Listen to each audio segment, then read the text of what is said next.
Labą diena, čia DevBox LT. Aš esu Robertas ir dabar mes apeisime trumpą turą apie After Effects. Aš naudoju After Effects CS4 versijos. Kas yra After Effects? Adobe After Effects yra programa naudojama vaizdo medžiagos redagavimui, animacijai ir efektų sukūrimui. Dar Effects plačiai naudojama filmuotos medžiagos redagavimui, aišku, kuriant reklaminius vaizdo klipus, muzikinius klipus, animaciją, televizijoje, titrus.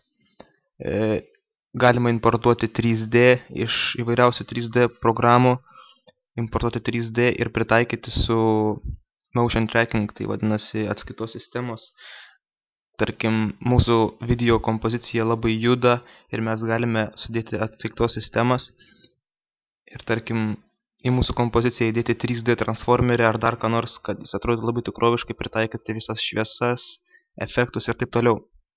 Taigi, mano pamokose mes išmoksime viską, ką galim padaryti su After Effects, tai yra intros, tai pristatomieji filmukai ir taip toliau. Dėsime 3D, mes animuosime 3D, mes dėsime atskaitos sistemas į savo video montažus, darysime, galim sakyti, profesionalius video. Aš jums parodysiu, kaip galima padaryti profesionaliai. Paprasčiausiai į mūsų kompoziciją nufilmuota įdėti kubą ir jis atrodys tikrai įspūdingai, atrodys labai tikroviškai. Taigi, leiskite savo svajonėms pildytis ir darykime video tokius, kokius mes norime. Taigi mes esame After Effects, čia yra mūsų projekto langas. Dabar atkreipkite dėmesį į šitą projektų langą. Čia mes mesime visus savo elementus, kuriuos dėsime į mūsų kompoziciją. Mūsų kompozicija bus štai čia. Dabar jos nėra, nes nėra sukurta, taigi susikurkime kompoziciją. Spaudžiame Composition, New Composition. Tarkim, pasirašome paprasčiausiai animaciją.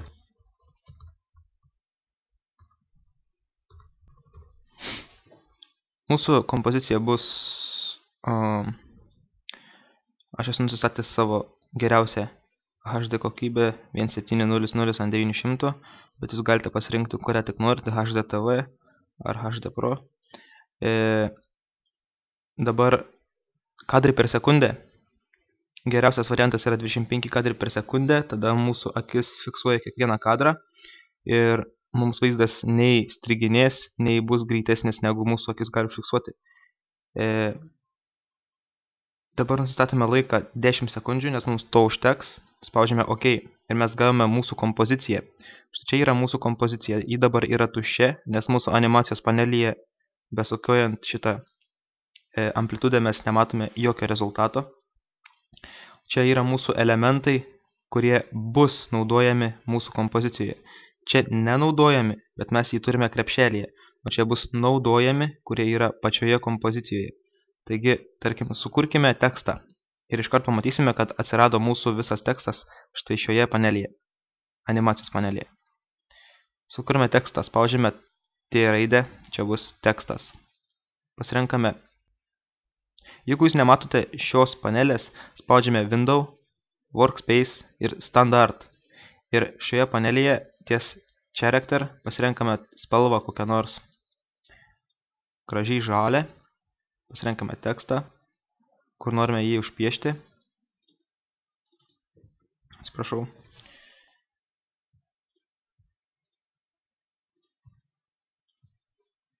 Pasirenkame tekstą ir rašome, tarkim, DevBox LT.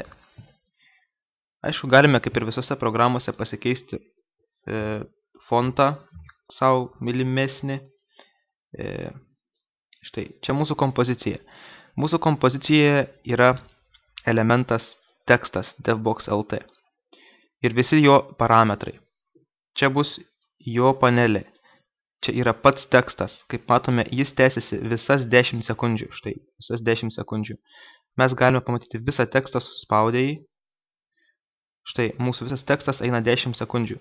Tarkim, mes tą juostelę patraukime ties 5 ir mes jos nebematysime. Mes matysime tik 1, 2, 3, 4, 5 ir dingsta mūsų tekstas. Taip daroma animacija. Tarkim, paleidžiam groti mūsų animaciją.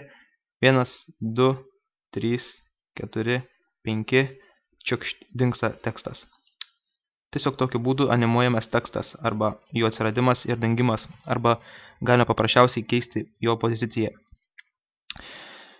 Taip, vėliau parodysiu jums, kaip galima uždėti masks, bet dabar paprasčiausiai noriu aptarti animaciją, nes yra svarbiausias mūsų pamokos tikslas. Taigi animacija. Pasirinkame savo užrašą devbox.lt, spaudžiame P raidę, tai yra position. Atsiranda position laikrodukas. Jeigu norime uždėti kadrą ant mūsų juostos, spaudžiame šį laikroduką ir mums kadras užsideda štai čia. Tarkim, norime pajudinti devbox užrašą į apačią. Praslenkame juostą ties 5 sekundėmis ir pavarome mūsų užrašą į apačią. Nusitiesia mūsų juosta, tai yra laikmatinė juosta, kuris sukuria kiekvienam mūsų kadre po tam tikrą poziciją. Taigi mes gavome animaciją. Galime peržiūrėti paspaudę šį. Štai ir mes gavome tikrą animaciją. Aišku, galime koreguoti šią animaciją. Tarkim, ties 3 sekundėmis mes pakrypiame jį į šoną ir mūsų kreivė iš karto išlinksta į dešinę. Dabar galime pažiūrėti, kaip atrodo mūsų devbox. Štai ji eina kreivė, tą, kurią mes nurodėme. Taip. Mūsų animacija sukurta, galime spausti R, tai yra rotation, tai yra pasisukimas, galime vėl uždėti laikroduką, kadrą ir jį pasukti, tarkim, keletą laipsnių. Ir dabar matysime, kad mūsų devbox.lt sukinėjasi taip, kaip buvo nurodyta. Paprasčiausiai tokių principų animuojamas yra viskas yra animuojame mūsų kompozicijos lange. Taigi, dabar jums rodžiau tik tekstą, dabar susipažinkime su layeriais. Layer, new ir solid. Tai yra solidi spalva, solidus, tas pats kaip fonas, ant kurio bus viskas dedame. Bus efektai dedami, bus dedami tuštieji objektai, empty objects, aš jums vėliau parodysiu. Mūsų kompozicijos dydis ir spaudžiam OK. Kaip veikia mūsų sluoksniai? Sluoksniai taip pat kaip ir Photoshop'e arba dar kurioje nors programoje, jie eina pakopomis. Tarkim, mūsų devbox yra už šito Dark Gray Solid 1. Tai mes, jeigu norime jį užkelti ant viršaus, tai keliam ant viršaus ir mes jį pastebėsim iš karto čia.